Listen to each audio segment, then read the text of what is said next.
ஹாய்ங்க. நீங்கள் ரொம்ப straight forward பர்சனாக இருக்கீங்கன்னு வச்சுக்கோங்களேன்.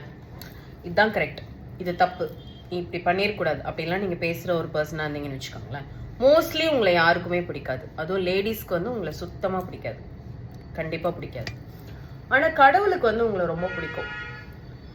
ஸோ நீங்கள் வந்து ஒரு straightforward person, outspoken person, on face பேசுகிற ஒரு பர்சனாக இருக்கீங்கன்னா உங்களை சுற்றி வந்து அவ்வளோக்கா ஜனங்க இருக்க மாட்டாங்க. சொந்த பந்தம், ஃப்ரெண்ட்ஸ், ஸோ கால்டு சப்போர்ட்டர்ஸ், அந்த மாதிரிலாம் யாருமே இருக்க மாட்டாங்க. ஆனால் கடவுளோட ஷேடோ உங்கள் மேலே இருந்துகிட்டே இருக்கும். உங்களை ஏதோ ஒரு எனர்ஜி ப்ரொடெக்ட் பண்ணிகிட்டு இருக்க மாதிரியே இருக்குங்க. நல்லதுக்கு வந்து நிறைய ஆப்பர்ச்சுனிட்டி வகுத்து கொடுத்துட்டு, கெட்டது வந்து உங்ககிட்ட அண்டாமல் இருக்கிறதுக்கு ஒரு ஷேடோ உங்கள் கூட வந்துகிட்டே இருக்கும். அது வந்து அந்த ஆல்மைட்டி தாங்க, அந்த கடவுள் தான், வேறு யாரும் கிடையாது. ஸோ நீங்கள் எந்த கேட்டகரி அப்படின்னு சொல்லிட்டு சொல்லுங்கள். ஸோ இன்றைக்கி வந்து பிரதோஷம்.